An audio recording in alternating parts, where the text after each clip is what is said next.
নমস্কাৰ প্ৰিয় দৰ্শক, মই ইন্দ্ৰাণী আপোনালোক আটাইকে পুনৰ এবাৰ মোৰ পাকঘৰত স্বাগতম জনাইছোঁ। আজি মই এটা বিশেষ চুপৰ ৰেচিপি লৈ আপোনালোকৰ সন্মুখলৈ আহিছোঁ। আমাৰ সকলোৰে প্ৰিয় টমেটো চুপ বা বিলাহীৰে বনোৱা চুপ। অতি সহজ পদ্ধতিত দেখাম। কোনো ধৰণৰ আৰ্টিফিচিয়েল ফুড কালাৰ আৰু কৰ্ণফ্ল'ৰ ব্যৱহাৰ নকৰাকৈ একেবাৰে ৰেষ্টুৰেণ্টৰ দৰে সোৱাদৰ টমেটো চুপনো কেনেকৈ আপোনালোকে বনাব পাৰিব। আশা ৰাখিছোঁ আজিৰ এই ৰেচিপিটো চাই আপোনালোকে এইদৰে টমেটো চুপ নিশ্চয় এবাৰ বনাই খাব। আহক তেনেহ'লে প্ৰিয় দৰ্শক, দৰকাৰী যোগাৰখিনি কৰি লওঁ আৰু বনোৱা আৰম্ভ কৰোঁ আজিৰ এই স্পেচিয়েল টমেটো চুপ।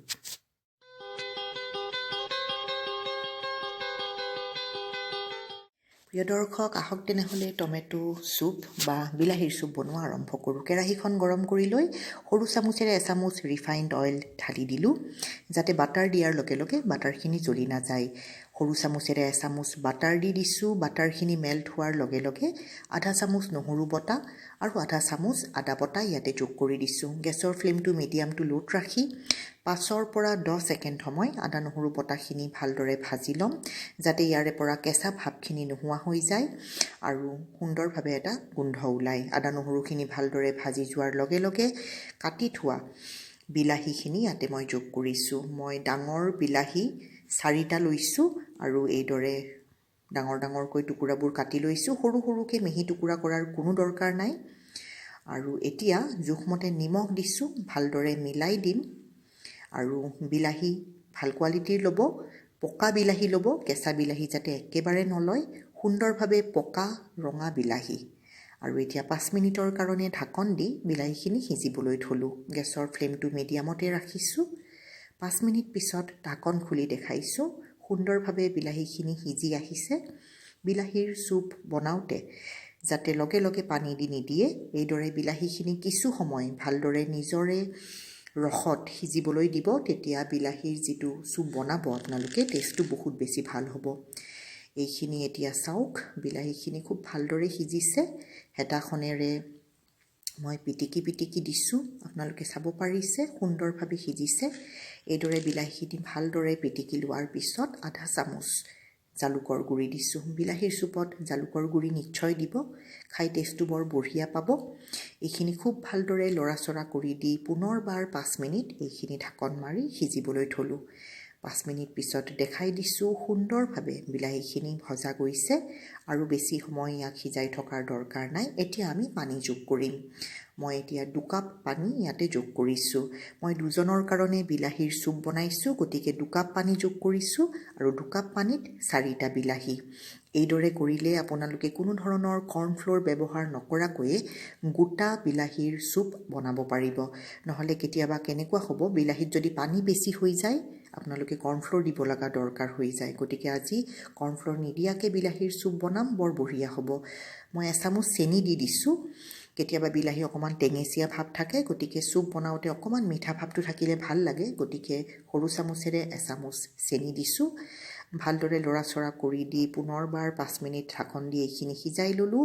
বিলাহীৰ চুপৰ কাৰণে বিলাহী সিজি গৈছে আৰু এতিয়া সিজাই থকাৰ দৰকাৰ নাই। গেছ বন্ধ কৰি দিলোঁ আৰু সম্পূৰ্ণৰূপে এইখিনি ঠাণ্ডা হ'বৰ কাৰণে এইদৰে খোলাকৈ ৰাখি দিলোঁ। বিলাহীখিনি ঠাণ্ডা হয় মানে এয়া মই ব্ৰেডৰ ক্ৰুটনছ বনাই ল'ম। সৰু সৰুকৈ ব্ৰেডবোৰ এইদৰে পিচ কৰি কাটি লৈছোঁ আৰু ঘি বা বাটাৰ দি পেলাই এইখিনি ভাজি মই ৰেডি কৰি ৰাখি দিলোঁ। সুন্দৰ মচমচীয়া হোৱাৰ পিছত, ৰঙচুৱা হোৱাৰ পিছত প্লেটখনত ৰাখি দিছোঁ।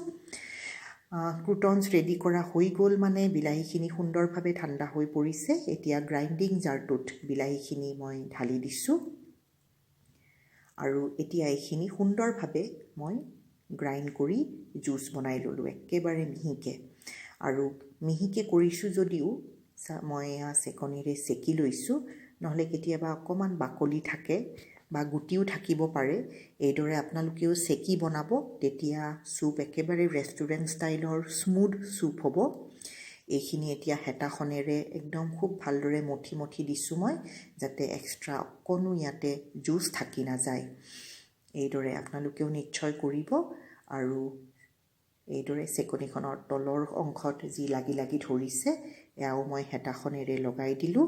আৰু এয়া চাওক কি সুন্দৰ গোটা চুপ আমি ৰেডি কৰিছোঁ। পুনৰবাৰ এচামুচ বাটাৰ যোগ কৰিছোঁ মই আপোনালোকেও নিশ্চয় কৰিব টেষ্টটো ভাল লাগিব মই বেছি বাটাৰ বা ঘি ইউজ কৰা নাই আগতে এচামুচ দিছিলোঁ আৰু এতিয়া ছেকেণ্ড চামুচ মানে 2 চামুচ বাটাৰ এই চুপ বনাওঁতে আপোনালোকৰ লাগি যাব বাটাৰখিনি মেল্ট হোৱাৰ লগে লগে বিলাহী ৰেডি কৰি থোৱা চুপখিনি ইয়াতে ঢালি দিছোঁ কিমান সুন্দৰ গোটা হৈছে আপোনালোকে নিশ্চয় ধৰিব পাৰিছে প্ৰিয় দৰ্শক এতিয়া এটা উতল আহিছে উতল অহাৰ পিছত গেছ একেবাৰে কম কৰি দিছোঁ আৰু এতিয়া মই মিক্স কৰিছোঁ ফ্ৰেছ ক্ৰীমৰ অনুপাতটো হৈছে যে মই 2 কাপ চুপত 6 চামুচ টেবুল স্পুনেৰে ক্ৰীম যোগ কৰি দিছোঁ ক্ৰীমখিনি দিয়াৰ লগে লগে ভালদৰে মিলাই দিম আৰু গেছ বন্ধ কৰি দিম ক্ৰীমখিনি দিয়াৰ পিছত বেছি উতলাই থকাৰ কোনো দৰকাৰ নাই আৰু এতিয়া ব্ৰেডৰ ক্ৰুটনছ ইয়াতে মই সজাই দিছোঁ বাটিটোত আৰু গৰম গৰম বিলাহীৰ চুপ ইয়াৰে ওপৰত ঢালি দিম দেখাত যিমান লোভনীয় হৈছে তাতকৈ বহুত বেছি ইয়াৰ সোৱাদ হৈছে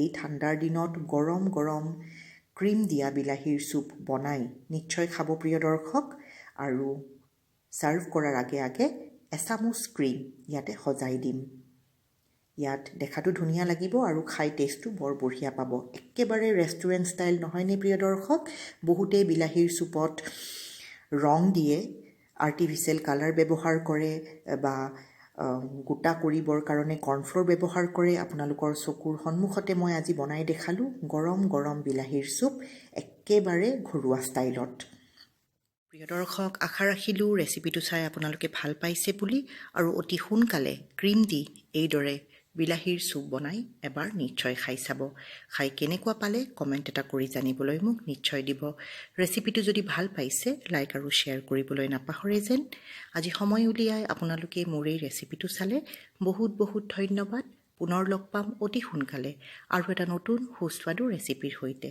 ধন্যবাদ